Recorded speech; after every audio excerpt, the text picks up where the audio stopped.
Why Busan is the best place to visit in Korea. It's because of Gwangalli Beach's Eobang Festival.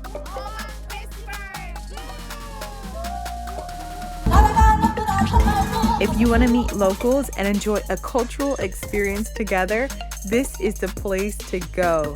The Gwangalli Eobang Festival celebrates the traditional fishing culture from the Joseon dynasty. They gave me a free traditional Durumagi or jeogori style jacket for the day. You get to experience the folk village. There was a parade.